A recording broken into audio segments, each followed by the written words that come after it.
So we are on our next Jazzy art box. Basically go through the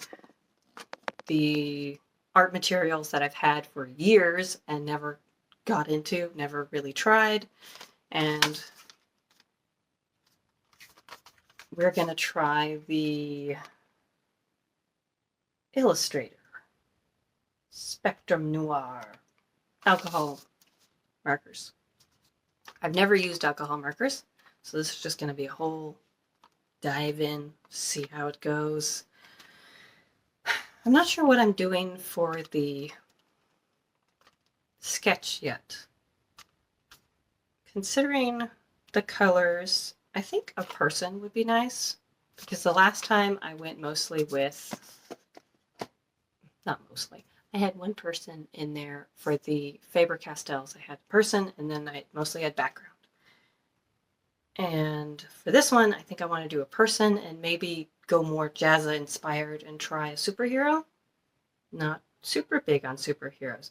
I do like Judge Dredd, mainly the Stallone movie, because Stallone is cool.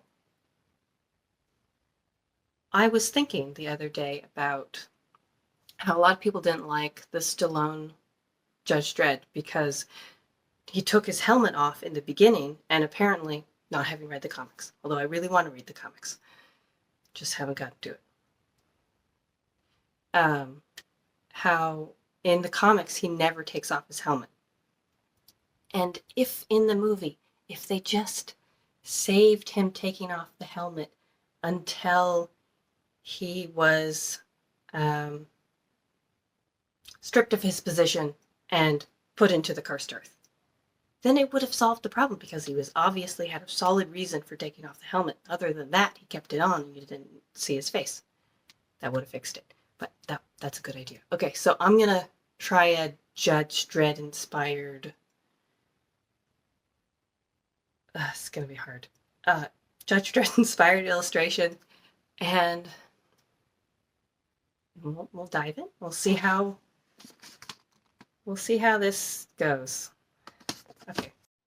I will share my thoughts on the markers in the end. For now, I want to talk about Judge Dredd, because I started reading the comics and I found an online free reader that starts at the very beginning of the comics. So back in the 70s, I read that the first issue is from 1977, which I guessed it was from the 70s based on how the character is dressed, because he's wearing this cool leather jacket and pants, and obviously the helmet is very 70s biker.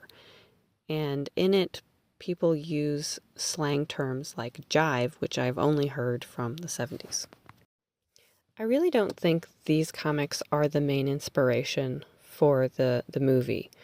Each of the issues is kind of just a glimpse in his life, where he's riding on his bike and he gets a call and he goes and fights the bad guy, and each one wraps up really nice. It reminds me a lot of the beginning of The Mentalist and Grimm, how each episode was its own little arc. So there would be a problem, solve problem. And I really love those. That's my favorite part of those shows, is the beginning. I appreciate the overarch and the big story, but it's not as much fun and not as enjoyable for me.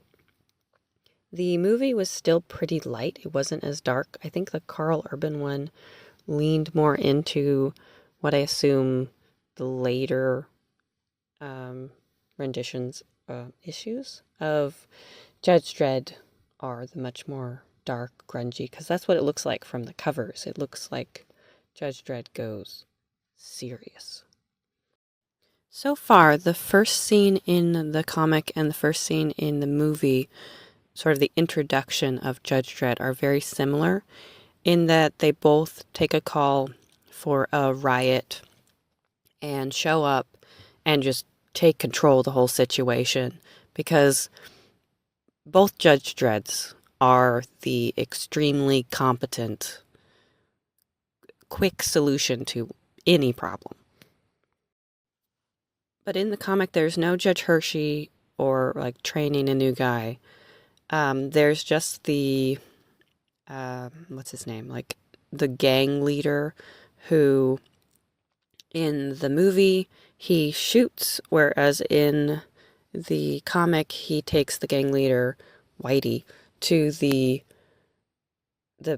jail, which is a weird jail because it's just a platform in the middle of these air freeways. And basically, if everyone's stuck there, because if they try to escape, they just get hit by a car or whatever their vehicles are.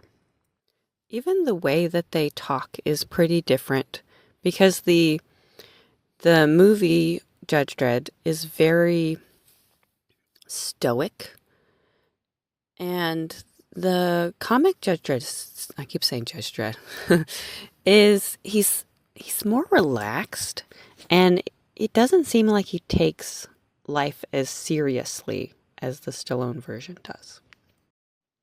And in terms of their outfits, they are quite different because the Stallone version is definitely more punk, and I can see from the pictures that he has similar shoulder pads to a lot of the newer covers, but they got rid of that kind of night-inspired quality from the 70s version, which I kind of think is kind of sad, but they definitely went for a more 80s look when you're looking at the background characters in the movie.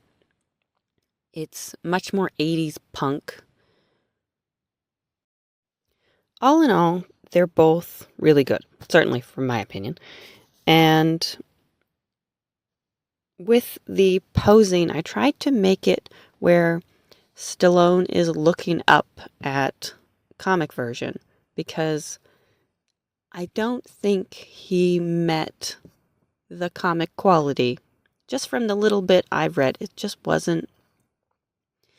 It was fun 90s action. It wasn't epic like I think a lot of people expected. But the farther I get into the comics, probably more clear it will be how they deviated from whatever the various plot lines are. I did see some pictures of Rico because my original thought was putting more of the cast of the movie on one side and the cast of the comics on the other. But not having gotten to Rico or Hershey, it didn't make sense to put them in. But Rico in the comics has kind of like a deformed face. And it just makes me so curious. What's going on? And could Judge Dredd in the comics also have more of a deformed face as to, like, is that why he doesn't take his helmet off ever? But I really love the movie because it has a little bit of all the things that I really, really like in movies. The action-packed, the little bit of comedy, and the tiny bit of romance, just enough to humanize the main character, but not so much that it's bogged down. And I like the father figure with Max von Sydow and the cannibals in the cursed earth. It's just so full of interesting things. My kids are asleep, so I thought I'd pop out here and finish off the video. I am quite surprised with how it turned out. It's a lot more comic looking than I thought that I was capable of. And I really like the markers for giving it that more comic-y kind of feel. It works a lot better than colored pencil. I just wish that they hadn't started to dry out, and I'm assuming that that is completely because they were sitting for almost 6 years. Some of the markers were really good, like the yellow was not really dry at all. But the green, I could barely get his gloves. And it's pretty streaky. And the dark gray started to go out pretty quickly too. That's why I switched to the Sharpie, which worked really good. And I'm also very surprised that I was able to kind of imitate the leather shading that they did in the comics. I'm not sure the shading really makes sense, but it gives the right effect. So I'm very surprised and happy with it. I think that's about everything. Let me know what your favorite 90s movie is, because you know mine now. Anyway, bye.